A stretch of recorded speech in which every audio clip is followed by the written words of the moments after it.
They say pride comes before the fall. But for Caleb Sterling, the fall wasn't just a stumble, it was a demolition.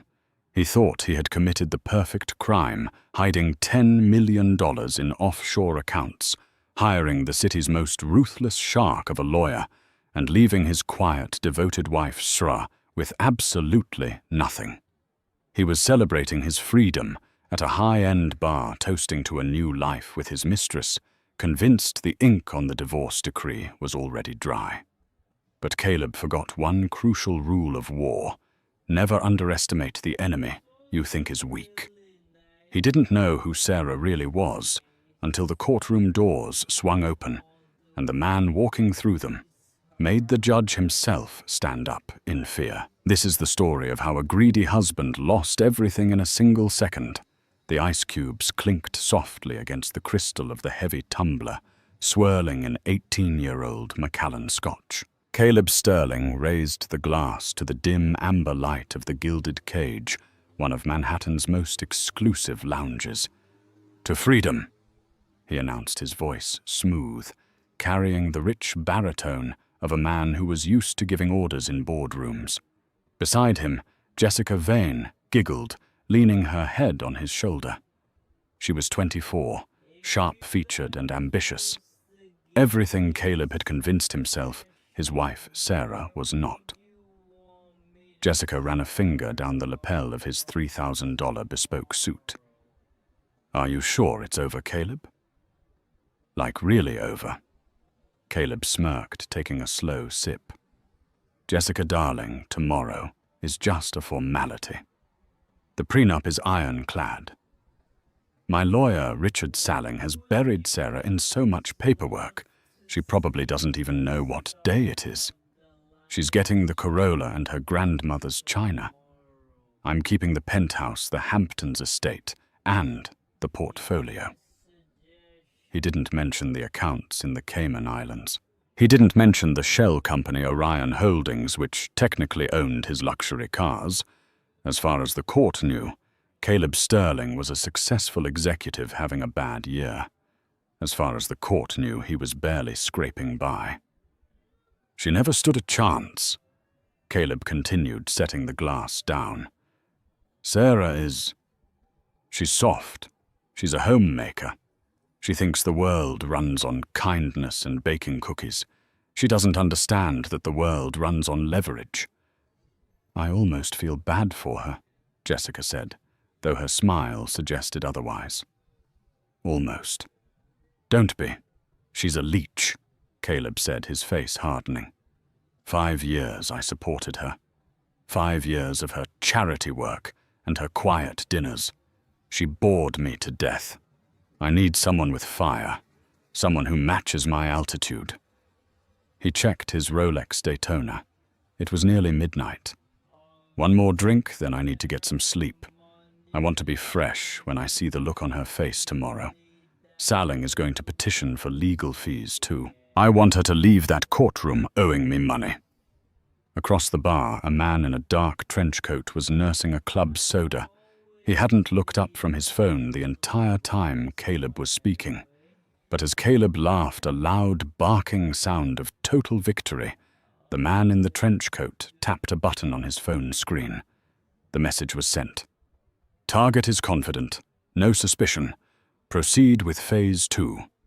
Caleb paid the tab, leaving a lavish tip to show off to the bartender, and walked out into the cool New York air, his arm around Jessica. He felt untouchable. He felt like a king who had just conquered a kingdom without suffering a single scratch. He had no idea that the kingdom was about to collapse on top of him. The morning sun hit the steps of the New York State Supreme Court with a blinding glare. It was 8:55 a.m. Caleb strode toward the entrance, flanked by Richard Salling. Salling was a legend in divorce court, a man known as the Butcher of Broadway. He was short, bald, and aggressive, wearing a suit that cost more than most people's cars. "Keep your mouth shut today, Caleb," Salling advised, checking his briefcase. "Let me do the talking. We're going to paint her as incompetent. We're going to imply she was unfaithful just to rattle her. If she cracks on the stand, the judge will sign whatever we put in front of him." "She won't crack," Caleb said dismissively. "She'll just cry. That's all she does." They entered courtroom 4B. The air was stale, smelling of floor wax and old wood. Sarah was already there. She sat at the defendant's table, looking smaller than Caleb remembered. She wore a simple grey cardigan and a skirt that had seen better days. Her hair was pulled back in a severe bun, highlighting the pale, tired skin of her face. She kept her eyes fixed on the table. Next to her sat her lawyer, a man Caleb didn't recognize. He was young, perhaps 30, with messy hair and a suit that looked like it had been bought off the rack at a department store. He was fumbling with a stack of disorganized papers, dropping a pen as Caleb walked in. Caleb leaned over to Salling. "Who is that clown? I thought she hired legal aid." Salling squinted. "Never seen him. Probably some strip mall ambulance chaser she found in the phone book. This is going to be a slaughter, Caleb. Try not to laugh while court is in session." "All rise," the bailiff bellowed. The Honorable Judge Harold P. Grimshaw swept into the room. Grimshaw was an old-school judge, impatient, stern, and known for hating time-wasters. He sat down, adjusting his glasses, and glared at the room. "Docket number 4921, Sterling v. Sterling," the clerk announced. "Appearances," Judge Grimshaw grunted. "Richard Salling for the plaintiff, Caleb Sterling." Salling said, his voice booming with confidence.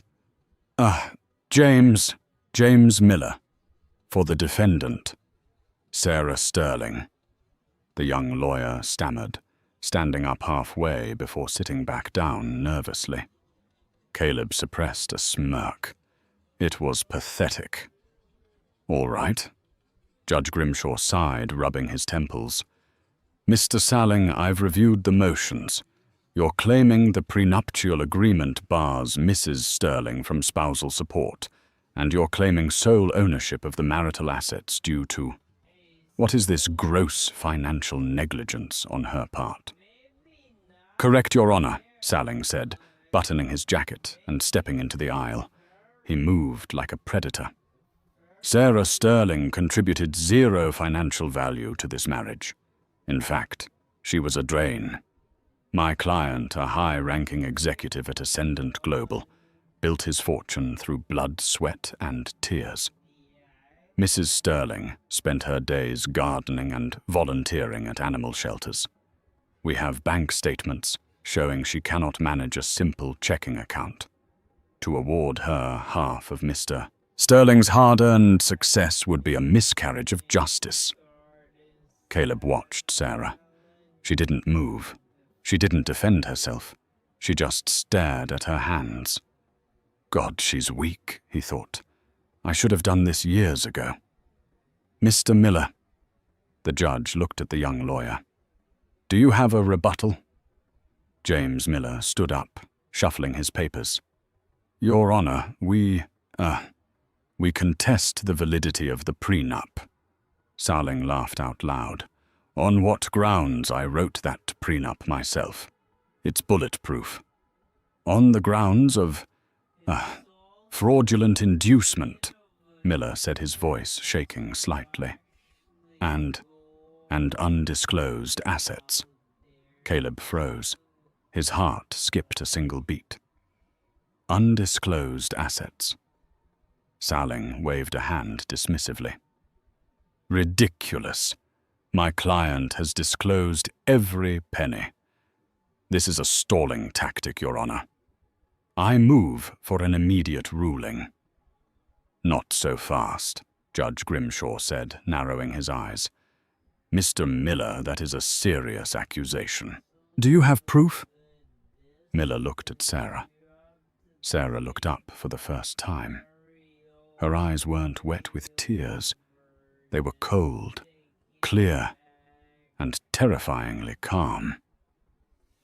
"We do, Your Honor," Miller said, his voice suddenly losing its stutter.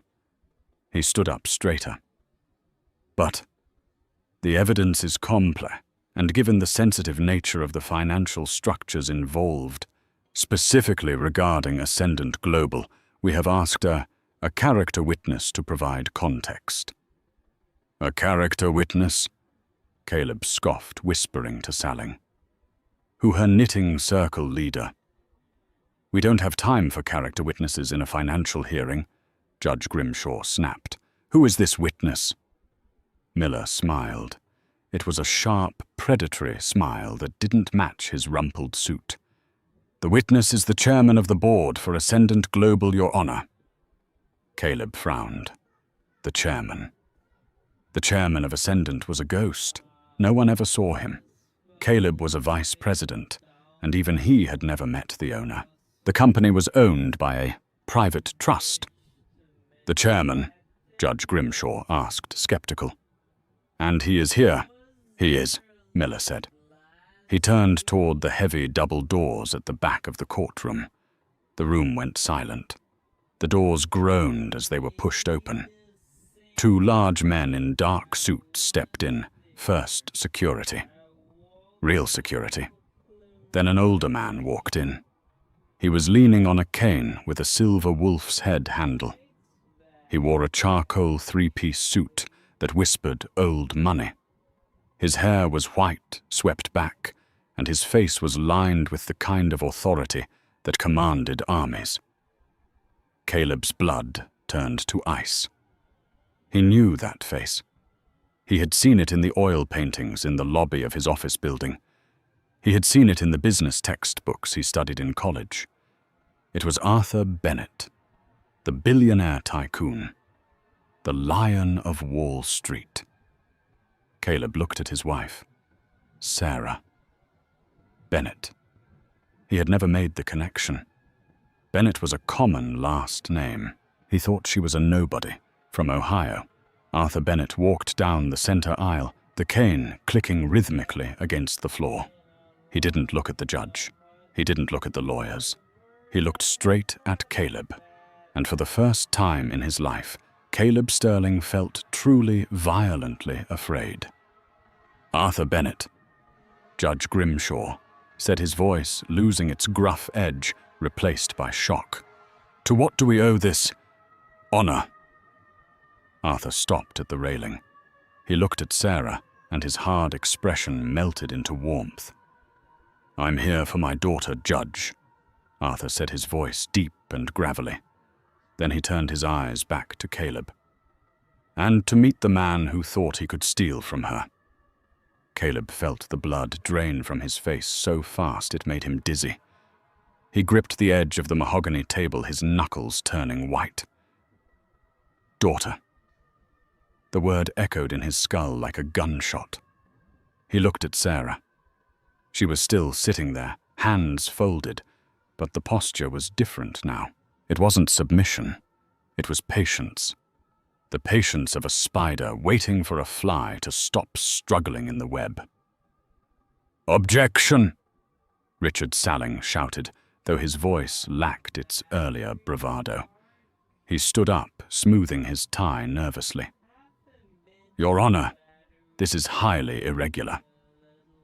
Mr. Bennett is not a party to this divorce. His relationship to the defendant is irrelevant to the division of marital assets.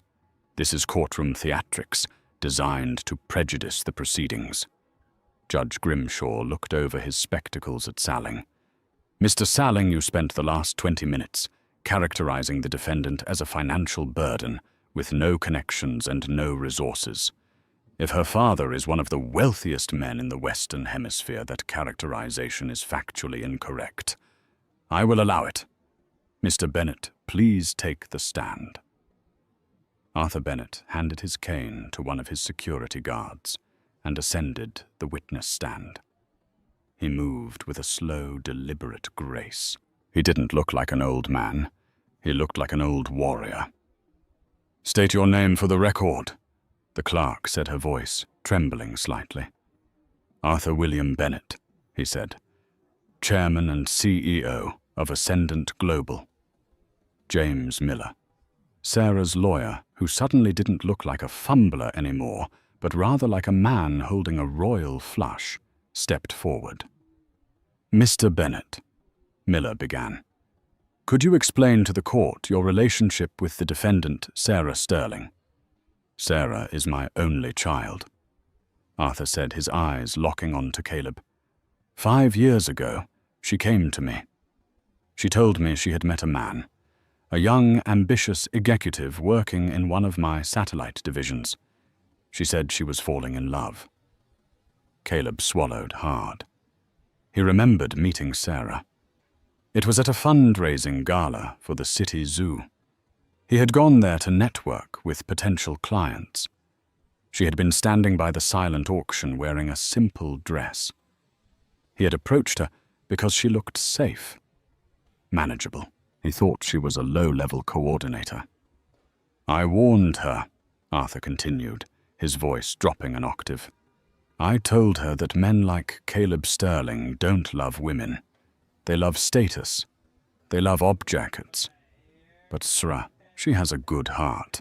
She wanted to believe in him. She wanted to know if he loved her, not the Bennett billions." "So what did you do?" Miller asked. "We made an agreement," Arthur said.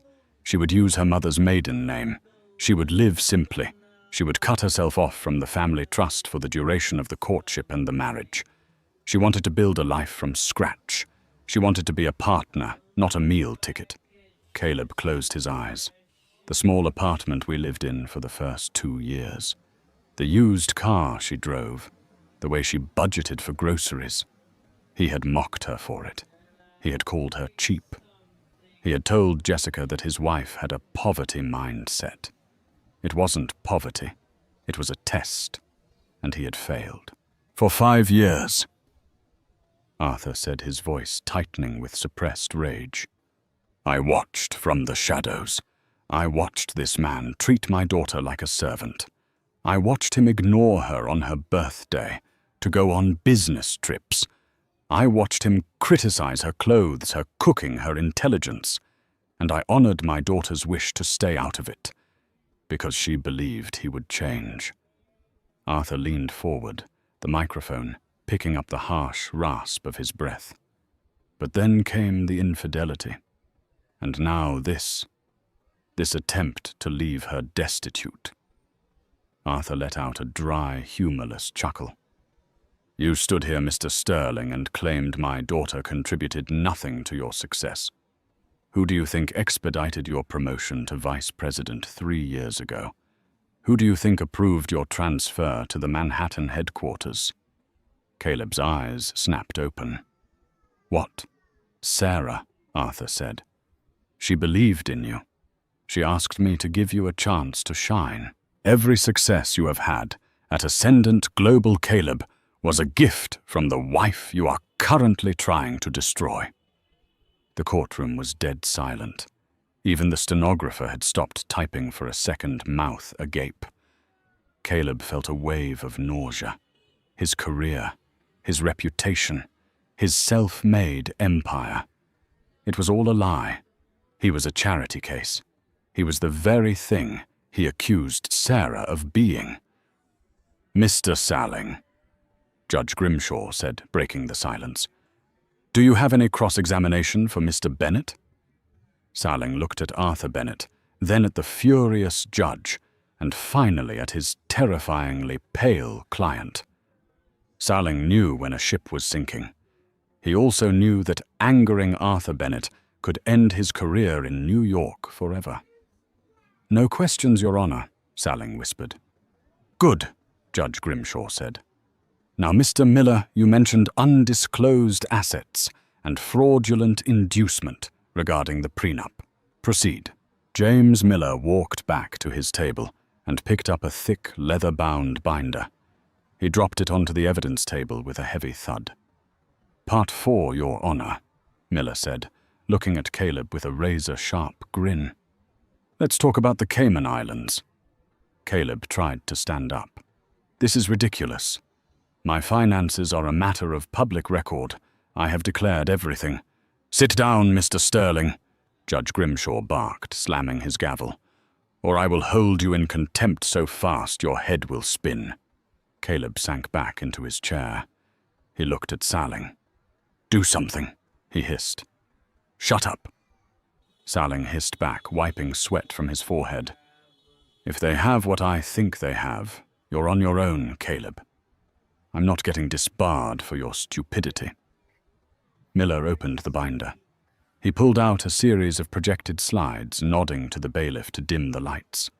A screen descended behind the witness stand. "Exhibit A," Miller announced. A complex flowchart appeared on the screen. Mr. Sterling claimed in his deposition that his total liquid assets amounted to $400,000, largely tied up in 401k and stocks. "That's correct," Caleb muttered. "However," Miller continued, pointing a laser at the screen, "Mr. Sterling seems to have forgotten about a shell company registered in Panama called Blue Horizon Consulting. Does that name ring a bell, Caleb?" Caleb didn't answer.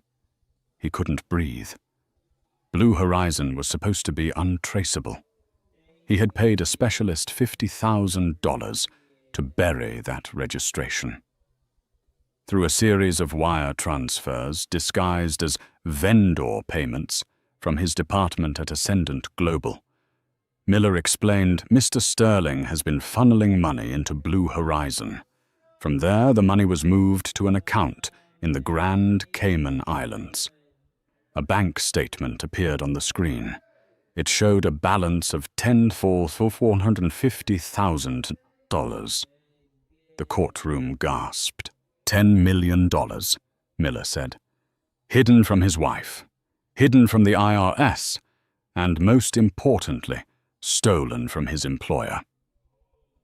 Miller turned to the judge. "You see, Your Honor, Caleb didn't earn this money. He didn't save it. He embezzled it. He approved false invoices for non-existent consulting work, paid the money to himself, and hid it offshore, planning to cash out once the divorce was finalized." Sarah spoke up for the first time. Her voice was soft, but in the quiet room it carried like a bell. "I tried to tell you, Caleb," she said. She wasn't looking at the screen. She was looking at him. "Last month when you came home late, smelling of her perfume, I asked you if we could go to counseling. I asked you if we could start over. I gave you one last chance to confess. To be honest." Caleb stared at her. You knew." "I'm the daughter of Arthur Bennett," she said simply. "I grew up reading ledgers. Did you really think I wouldn't notice when the household accounts didn't match your bonuses? Did you really think I wouldn't wonder why you were buying burner phones? I, Caleb stammered. "I hired a forensic accountant 6 months ago," Sarah said. "Mr. Miller isn't just a lawyer, Caleb. He's the head of Ascendant Global's internal audit division." Caleb whipped his head around to look at the shabby lawyer. Miller adjusted his glasses and smiled coldly. "Gotcha," Miller mouthed. Judge Grimshaw was flipping through the documents in the binder, his face turning redder by the second.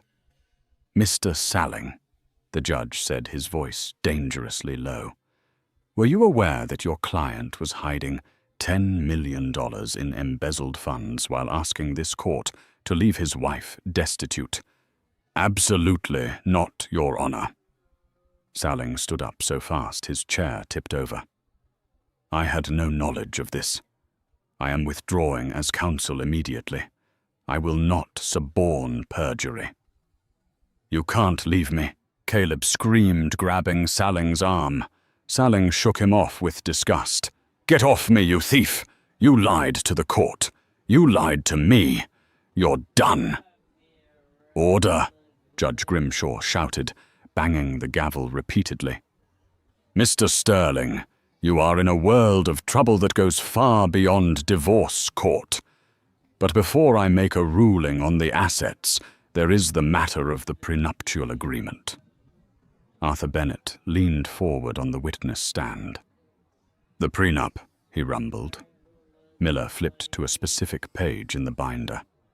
The prenuptial agreement, Caleb insisted on the one he drafted to protect his assets, contains a standard bad boy clause. Specifically, Section 9, Paragraph C. In the event of proven infidelity or commission of a felony crime involving moral turpitude, all asset protections are null and void, and the offending party forfeits their share of the marital estate. Miller closed the binder. Caleb brought his mistress, Jessica Vane, to company functions. Miller said, "We have photos. We have hotel receipts. We have the text messages where he mocked his wife. The infidelity is proven. The embezzlement is a felony. The prenup is void." Caleb looked around the room. The walls felt like they were closing in. He looked at the exit, wondering if he could run. But the two large security guards who had entered with Arthur Bennett were now standing in front of the doors, arms crossed. He was trapped. "So," Judge Grimshaw said, leaning back, "here is where we stand. The $10 million is frozen pending a criminal investigation. The prenup is void. This means we are back to a standard division of assets." "Actually, Your Honor," Sarah said, standing up. She walked around the table to stand in the center of the room. She looked tall, elegant, and powerful. "I don't want the money." Caleb blinked. "She doesn't want it." Hope flared in his chest. Maybe she's still soft. Maybe she still loves me. "I don't need his stolen money." Sarah continued, her voice hardening. "I have my own. But I do want justice. And I want to make sure he never does this to another woman again." She turned to her father. "Dad, did you bring the file?" Arthur Bennett reached into his jacket pocket and pulled out a slim blue folder. "I did." "What is that?" Caleb whispered, his throat dry. "This," Arthur said, holding up the folder, "is the termination of your employment at Ascendant Global effective immediately. It is also a civil lawsuit for the recovery of the $10 million plus damages."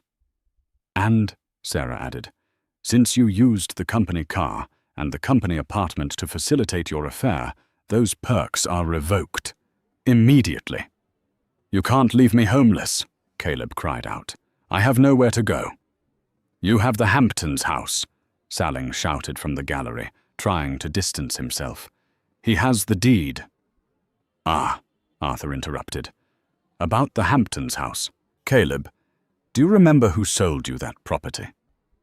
Caleb racked his brain. "Some LLC, Vanguard Properties."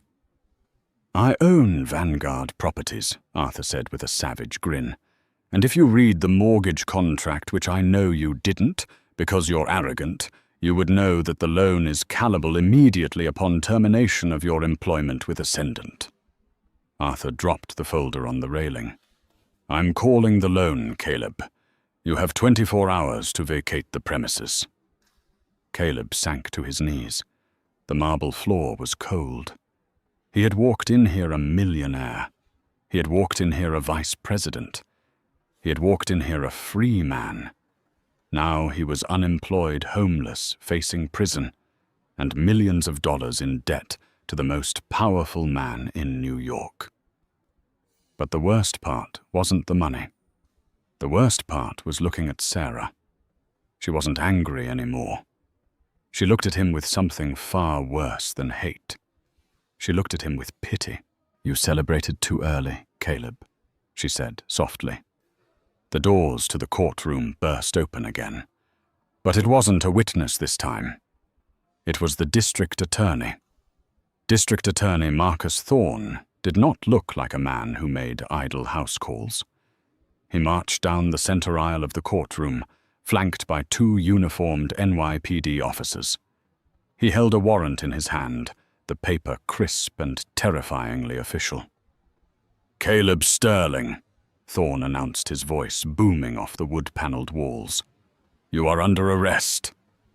Caleb stumbled back, bumping into the defense table. On what grounds? Grand larceny, wire fraud, money laundering, and tax evasion." Thorne recited his tone, bored, as if he arrested pompous executives every Tuesday before lunch. "We've been tracking the Blue Horizon accounts for weeks, thanks to a tip from the Ascendant Global Audit team. We were just waiting for you to confirm under oath that you had sole control of your finances, which you just did. Thank you for making my job easy." One of the officers stepped forward, pulling Caleb's arms roughly behind his back. The metallic click-click of the handcuffs echoed through the silent room. It was a sound of finality. "This is a mistake," Caleb shouted, struggling as the cold steel bit into his wrists. He looked frantically at the gallery. Jessica, call my other lawyer. Call the firm." Jessica Vane was standing near the back row.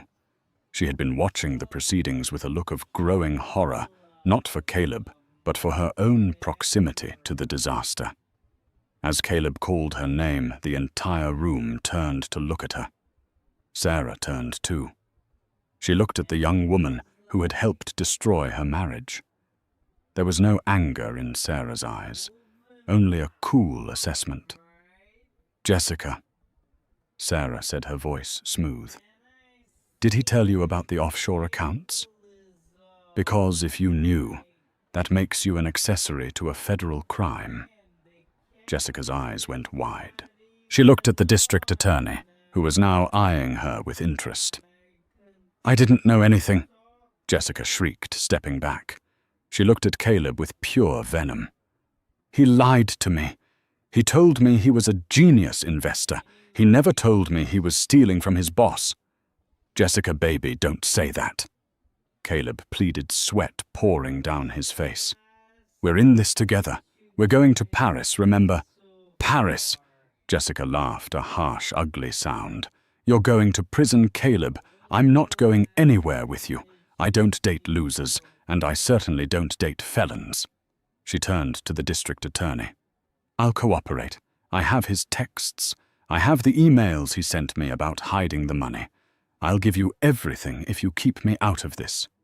Caleb felt like he had been punched in the gut.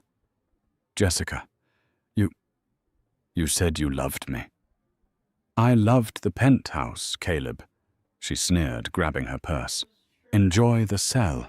She stormed out of the courtroom, her heels clicking rapidly on the floor, leaving Caleb utterly alone. "Take him away," Judge Grimshaw ordered, waving his hand as if wafting away a bad smell. As the officers hauled Caleb toward the side exit, he dug his heels in. He needed one last look. He looked at Sarah. She was standing next to her father.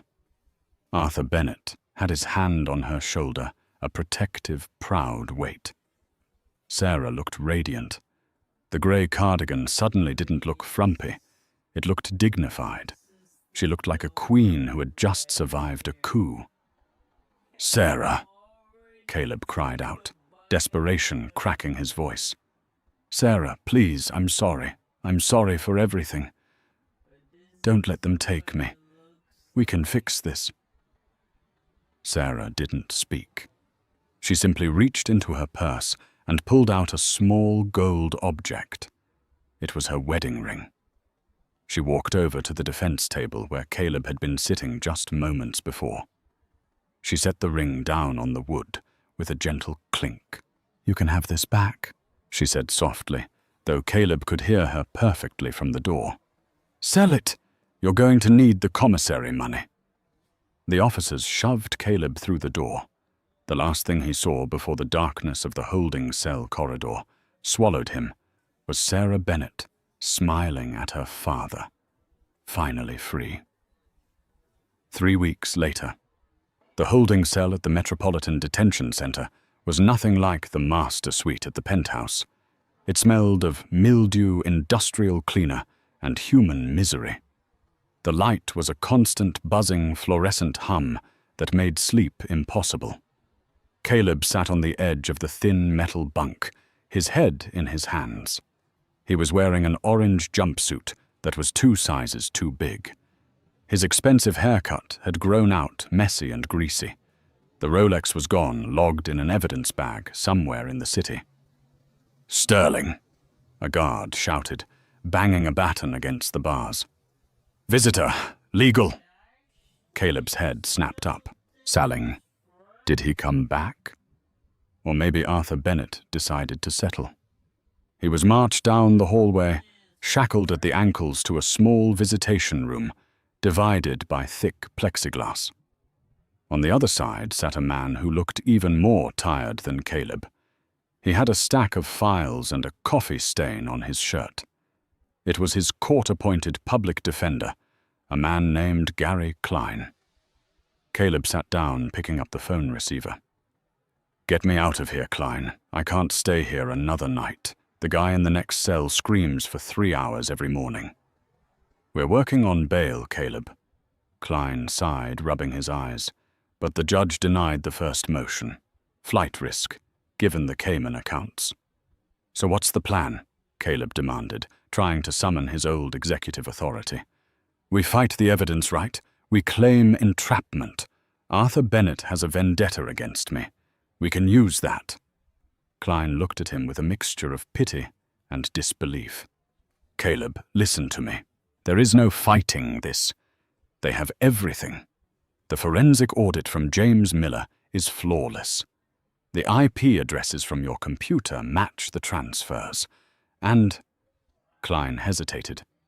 "And we have a new problem." "What?" "Jessica Vane." Caleb grit his teeth. "What about her?" "She made a deal yesterday," Klein said, opening a folder. "Full immunity in exchange for testimony. She handed over a burner phone you gave her. Apparently you recorded voice memos on it. Notes to yourself about how to structure the shell companies." Caleb slammed his fist against the ledge.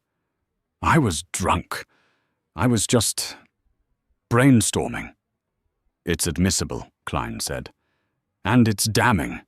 She also testified that you bragged about tricking Sarah Sterling into signing false tax returns. That adds a fraud charge against a spouse. Caleb, the DA, is looking for the maximum." "How long?" Caleb whispered. 15 to 20 years, Klein said quietly. "If we go to trial and lose, maybe 25. This is high profile. Arthur Bennett is making sure the press covers every inch of it. They want to make an example out of you." Caleb felt the room spin. 20 years. He would be almost 60 when he got out. His life was over. "But," Klein said, leaning in, "there is an offer on the table. An offer. Plead guilty to all charges. Allocate the remaining assets, the cars, the jewelry, the hidden cash to restitution for Ascendant Global. Do that, and the DA might recommend 12 years. With good behavior, you're out in 8. 8 years. It sounded like an eternity, but it was better than 20. "I have nothing left to give them," Caleb muttered. "They took the house. They took the accounts. They want one more thing," Klein said. He slid a piece of paper against the glass. "They want a public allocution, an apology, specifically to Sarah Bennett." Caleb stared at the glass. "She wants me to beg. She wants the record set straight," Klein corrected. "She wants it publicly stated that her money was never the reason for your success, that you used her. It's a matter of reputation, Caleb. She's taking a board seat at Ascendant next month. She wants her slate clean." Caleb laughed, a bitter, broken sound. "So she's taking the throne. The princess becomes the queen." "Do you want the deal or not?" Klein asked, checking his watch. Caleb closed his eyes. He pictured the courtroom. He pictured Sarah's face. He remembered the way she used to look at him with adoration, bringing him coffee in bed, listening to his complaints about work. He had held a diamond in his hand, and thrown it away for a handful of rhinestones. "I'll take the deal," Caleb whispered. Meanwhile in Manhattan, Sarah Bennett stood in the elevator of the Ascendant Global Tower. The doors slid open on the 50th floor, the executive suite. The office that used to belong to the vice president, Caleb's old office, was being cleared out. Movers were carrying out the sleek, modern furniture Caleb had insisted on buying with company funds. James Miller was standing by the window holding a tablet. He looked up as Sarah entered. He smiled a genuine, warm smile. "All clear, Ms. Bennett," James said. "The toxic assets have been removed, literally and figuratively." Sarah walked over to the window. The view of the city was breathtaking. She could see the park where she used to walk her dog alone while Caleb was working late. She could see the restaurant where he had proposed a proposal she now knew was a calculated business move. "Did he take the plea?" Sarah asked, not turning around. "He did," James said. 12 years. He signed the confession an hour ago. Sarah nodded slowly. She expected to feel triumphant. She expected to feel a rush of victory. But mostly she just felt light. The weight of 5 years of gaslighting, of feeling inadequate, of walking on eggshells. It was just gone. "My father wants to know if you're ready for the board meeting," James said. "They're waiting for you to chair the ethics committee." Sarah turned around. She smoothed the lapel of her navy blazer. Her eyes were bright and fierce. "I'm ready, James," she said. "But first there's one last loose end I need to tie up. One person I need to visit before I close this chapter completely." James looked confused. "Who, Jessica?" "No," Sarah said, walking toward the door. "Jessica is irrelevant. I'm going to see the only person in this mess who was as blind as I was." "Who is that?" "His mother," Sarah said. James's eyes widened. "Caleb's mother." "But she's in a nursing home in Queens. Caleb told everyone she died years ago." "Exactly," Sarah said, her voice steely. "He lied about that too. He hasn't paid her care bills in 6 months. They were about to evict her. I think it's time Mrs. Sterling found out exactly what kind of man she raised, and that she doesn't have to worry about rent anymore." Sarah walked out of the office, her heels striking the floor with a rhythm of purpose. The victim was gone. The survivor was gone.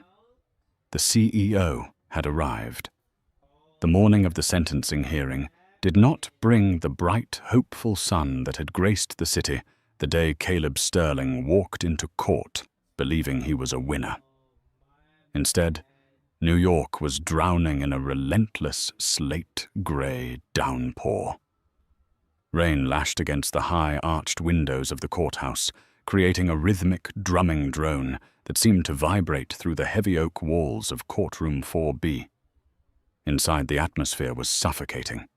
The air was thick with the scent of wet wool floor wax and the electric buzz of anticipation. This was no longer just a legal proceeding. It had become a spectacle. The public gallery, usually sparsely populated with bored retirees or anxious relatives, was standing room only.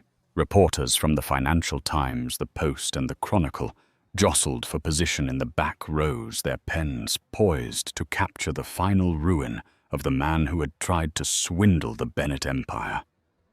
Former colleagues from Ascendant Global men and women Caleb had once fired, mocked, or ignored, lined the benches watching with a mixture of grim satisfaction and morbid curiosity. At the front of the room, seated behind the prosecution, sat Arthur Bennett.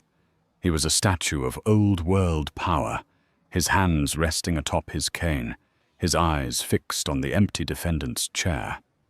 Beside him sat Sarah. She was a vision of stark contrast to the gloom outside. She wore a tailored white suit that seemed to absorb the dim light of the room and reflect it back with a soft, ethereal glow. Her posture was perfect, her face unreadable. She didn't look like a victim. She didn't look like a divorcee. She looked like justice personified. The side door opened with a heavy clank of metal. The room went silent save for the rain. Caleb Sterling shuffled in. The transformation was shocking. The man who had strutted into this same room weeks ago in a $3,000 bespoke suit was gone. In his place was a hollow shell, clad in an ill-fitting bright orange jumpsuit that hung loosely off his frame. His signature perfectly coiffed hair was now limp and graying at the temples. His face was gaunt, unshaven, and marked by the sleepless nights of the county lockup. He walked with his head down, avoiding the hundreds of eyes that bored into him, his gaze fixed on the scuffed linoleum floor. He reached the defense table and sank into the chair, the metal legs scraping harshly against the floor. His public defender, Gary Klein, offered him a nod that was more pity than professional courtesy. "All rise!" The bailiff bellowed, his voice cutting through the tension.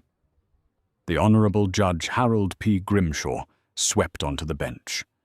He looked even more severe than usual. He arranged his robes, adjusted his spectacles, and stared down at Caleb with the look a gardener might give a particularly stubborn weed. "Mr. Sterling," the judge began, his voice dry and authoritative, "we are here today for sentencing in the matter of the People versus Caleb Sterling.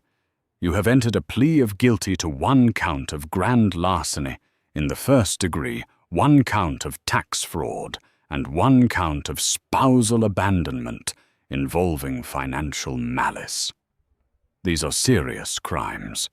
They speak to a character that is deeply flawed, driven by avarice and a total disregard for the law." Caleb flinched at the words. "Under the terms of your plea agreement," Grimshaw continued, "you are required to make a statement of allocution. You may stand." Gary Klein nudged Caleb's elbow. "Stand up," he whispered. "Do it." Caleb pushed himself up. His legs felt like lead weights. He gripped the wooden podium, his knuckles turning white, trying to steady the trembling in his hands. He looked up, and for a fleeting second his eyes darted to the back of the room. He was looking for Jessica Vane. Part of him, the pathetic, delusional part, still hoped she might be there. Perhaps she would offer a look of regret. Perhaps she would be crying. But the back row was a sea of strangers. Jessica was gone. She was likely on a beach in Miami or sitting in a VIP booth in Los Angeles, spending the immunity deal she had purchased with his destruction. Caleb turned his gaze to the front row. He looked at Sarah. She met his eyes, and the lack of hatred in her gaze hurt more than any anger could have. She looked at him with the calm detachment of someone watching a stranger. "Mr. Sterling," the judge prompted. Caleb cleared his throat. It felt like swallowing broken glass. I stand here today to admit my crimes," he rasped. The microphone whined slightly, amplifying his broken voice. "I stole from Ascendant Global. I abused my position. I defrauded the state of New York." He paused, taking a ragged breath. The legal admission was the easy part. The next part was the price of his soul. "But my greatest crime," Caleb continued, his voice shaking, "was against my wife, Sarah." A murmur rippled through the gallery. Caleb didn't look away from her. "I stood in this courtroom a month ago and called her a burden," he said, the memory of his own arrogance making him nauseous. "I called her weak. I told this court she contributed nothing to my life. I was lying, not just to the court, but to myself." Tears began to blur his vision. Hot, stinging tears of genuine ruin. Sarah was the only reason I had anything. She supported me when I was a nobody in a cubicle. She believed in me when I was failing. She made a home for me when I deserved nothing. And when I finally succeeded, I repaid her loyalty with betrayal. I see now that the money I stole, the status I wanted, it wasn't worth a single day of the quiet life I had with her. I lost the best thing that ever happened to me because I was too busy looking at my own reflection. He lowered his head, his shoulders shaking. I am sorry, Sarah. I am so sorry. The silence that followed was absolute. Even the reporters stopped writing. Thank you, Mr. Sterling, Judge Grimshaw said. The judge's tone was softer now, but unyielding. Your remorse is noted for the record. However, remorse does not restitute $10 million, nor does it mend the trust you shattered. You bit the hand that fed you, and you broke the heart that loved you. Grimshaw picked up his gavel.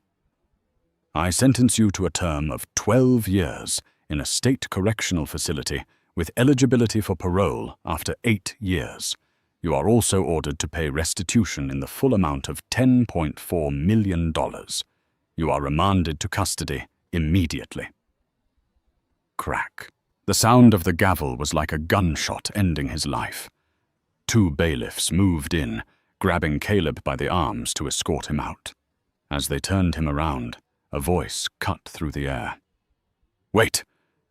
It was soft, but it carried the weight of a command. Sarah Bennett stood up and walked to the wooden railing that separated the gallery from the court floor. The bailiffs hesitated, looking to the judge. Grimshaw gave a subtle nod, allowing it. Caleb stopped. He looked at her, a desperate, foolish spark of hope igniting in his chest. Sarah, he whispered. Sarah looked at him. Her expression was not one of forgiveness, but of closure. I had a meeting yesterday, Caleb. I went out to Queens. Caleb's blood ran cold. Queens. I visited the Sunnyvale Care Center, she said. Caleb felt the floor drop out from under him. My mother. Oh God. Sarah, don't tell me. She's doing well. Sarah interrupted, her voice steady. She was confused, though. She didn't understand why her son hadn't visited in over a year. She thought you were on a long international business trip. That's what she told the nurses. Caleb hung his head, the shame burning his face. I stopped paying the bills, he confessed, his voice barely audible. I was so focused on the offshore accounts, I just stopped. I thought they had evicted her by now. I was too of a coward to check. They were going to evict her next week, Sarah said. She was going to be put in a state ward. Caleb closed his eyes, tears streaming down his cheeks. I'm sorry. I'm so sorry. You don't have to worry about it anymore, Sarah said. Caleb looked up confused. What? I paid the bill. Caleb, Sarah said simply. I paid the arrears for the last year, and I paid for her care for the next 10 years in advance. She's safe. She's not going anywhere. Caleb stared at her, his mouth slightly open, unable to process the level of grace standing before him. He had tried to steal her fortune. He had humiliated her publicly. He had cheated on her. And she had just saved the only other person he claimed to love. Why? He choked out. After everything I did to you. Why would you help her? Sarah leaned in slightly, her hands gripping the railing. Her eyes were clear, fierce, and utterly devoid of malice. Because she's innocent, Caleb, Sarah said, and because, unlike you, I don't leave family behind, even when they don't deserve it. That is the difference between you and me. You think power is about what you can take. I know that power is about what you can give. She straightened up, smoothing her jacket. Goodbye, Caleb. Sarah, wait. Caleb lunged forward against the grip of the bailiffs. Thank you, Sarah, please. But she didn't look back. She turned and took her father's arm. Arthur Bennett cast one final withering look at the man in the orange jumpsuit, a look of total victory, before guiding his daughter toward the heavy double doors. The bailiff yanked Caleb's arm. "Let's go, Sterling. The bus is waiting." Caleb watched as the doors swung open. For a brief moment, the grey light of the hallway flooded in, framing Sarah in a halo of brightness. She stepped out into her future, a future of leadership, dignity, and freedom. The doors swung shut with a final thud, plunging the room back into shadow. Caleb Sterling turned and began the long walk toward the holding cell. He realized then with a crushing certainty that would haunt him for the next 12 years that he had spent his life chasing gold, only to realize he had been holding a diamond the entire time, and he had thrown it into the ocean. And that is how Caleb Sterling lost his fortune, his freedom, and the only woman who ever truly loved him, all in the span of a single court case. He thought he was playing a game of chess against a pawn, never realizing he was sitting across from the Queen. It's a harsh reminder that true wealth isn't what you have in the bank, it's who you have in your corner. And if you betray that person for a quick payday, you might just find yourself paying a price no amount of money can cover. Sarah proved that the best revenge isn't screaming or fighting. It's simply being successful, kind, and letting the trash take itself out. Wow, what a roller coaster. I honestly got chills when Sarah revealed she paid for his mother's care. That is the ultimate power move. What did you guys think? Do you think Caleb deserved 12 years, or should it have been longer? And would you have helped his mother after everything he did? Let me know your thoughts in the comments down below. I read every single one. If you enjoyed this story of justice served cold, please smash that like button. It really helps the channel grow. And if you haven't already, hit subscribe and ring the notification bell so you never miss a new story. We post new dramas every week. Thanks for watching, and I'll see you in the next video.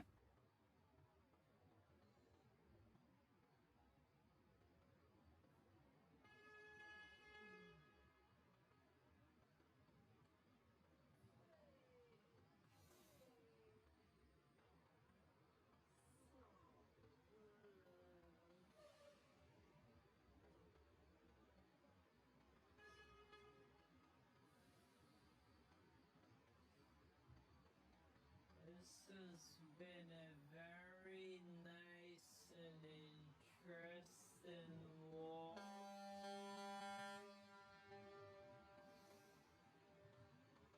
Started all the way from East Harlem.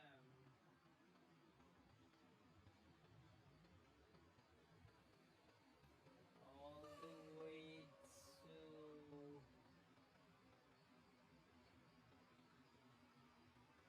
Bryant Park.